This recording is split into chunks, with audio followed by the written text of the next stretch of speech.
Good day mga boss! Sa mga huling video ko sa Motorstar Cafe 400, ginawa namin itong bobber type. DIY lang yan.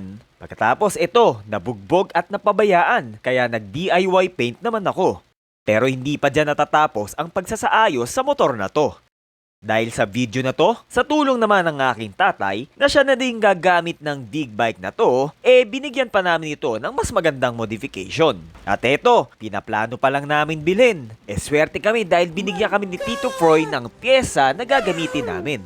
Itong crocodile seat at rear fender. Nagagamitin sana sa Harley Davidsons. Ayos ano? At sinimulan na nga namin ang DIY modification sa Motorstar Cafe 400. Pinuputulan ko dito ang stainless steel na binili ng tatay ko. Nakasukat ito sa kinalalagyan ng upuan ng Cafe 400 para magsilbing cover sa mga wirings. May katigasan ng stainless steel na to. Ang hirap butasan.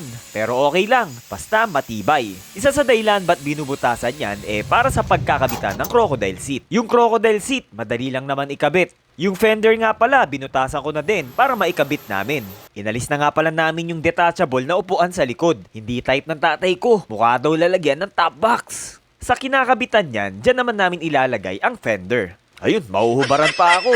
Yung headlight nga pala, pinalitan na din ng tatay ko. Sa taillight naman, wala kaming binago. Kung saan ito nakapwesto noon, hindi namin inalis. Medyo inangat nga lang namin para hindi humarang sa fender.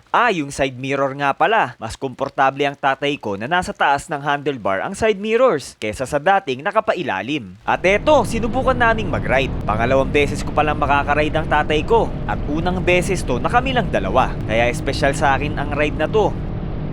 Pero hindi pa kami nakakalayo, may aberya na agad. Yung helmet niya ang luwag ng pagkakastrap, kaya ayan, putik nang lipa rin.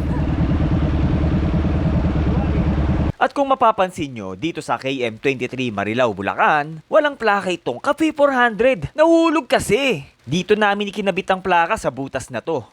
Malamang tumama sa gulong ang plaka kaya natanggal.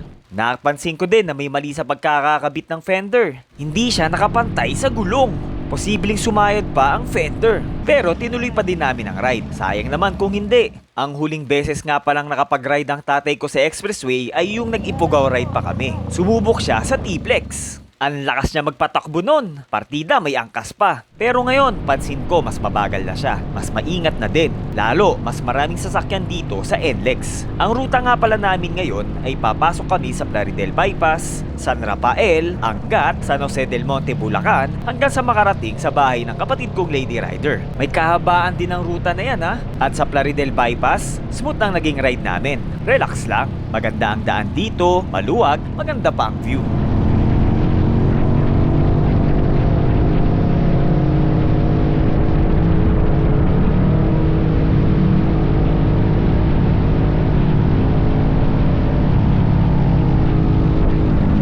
Pagpasok naman sa F. Viola Highway, nabulaga lang din siya sa lubak. Bumawi na lang sa ganda ng paligid dito. Kaya okay lang kahit mabagal ang takbuhan namin. Mas nakaka-relax nga pagka ganon. Pero sana maayos din ang kalsada dito, no?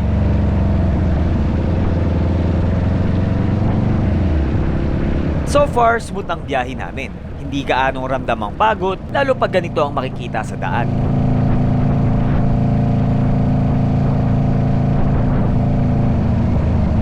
Sunday nga pala ang ride na to. Ine-expect namin na maluwag ang kalsada. Pero eto, sa mga kabayanan, ang haba pala ng traffic. Dito na namin naramdaman ang pagod. Bumagal na din ang biyahe namin. Lalo, hindi na sanay sumingit-singit sa daan ang tatay ko. Sa tagal pa naman niyang hindi nakapagmotor Sabayan pa ng init ng araw, talagang pagod. Pero ang mahalaga naman dito safe kaming nakarating sa destinasyon namin.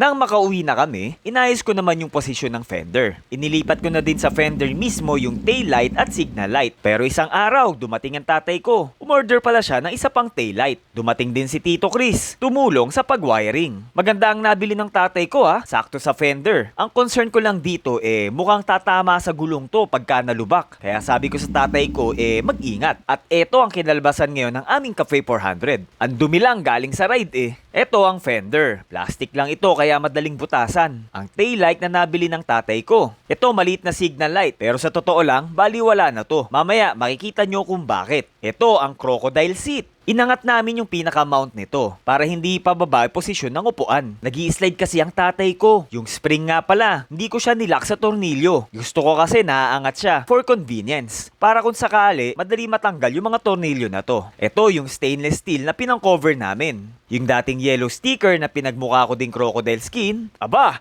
bagay na bagay nga sa upuan. Ito naman yung bagong headlight, integrated signal light. Ayos din ano? At pati itong taillight, integrated na din. Kaya yung maliit na taillight, baliwala na. Binalan ko din ng bracket itong plate number. Ayos din ang forma, nakaangat, terno sa upuan. O nga pala ito, natapunan lang ng gasolina yan. May motor starter na din to Brand new. Ang gastos nga lang, 3,800 ang bili ko dito eh. Pero at least, one click start na siya ngayon. Hindi na siya di kickstart gaya ng dati.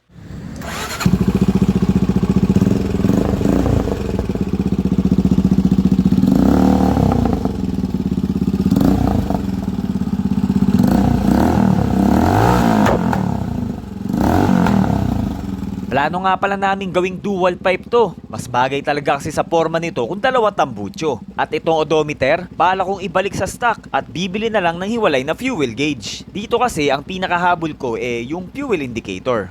Yan sa mga susunod na video naman. So far, so good naman ang kinalabasan nitong Cafe 400 namin. At di nga nagtagal, ginamit naman namin ito pa Zambales.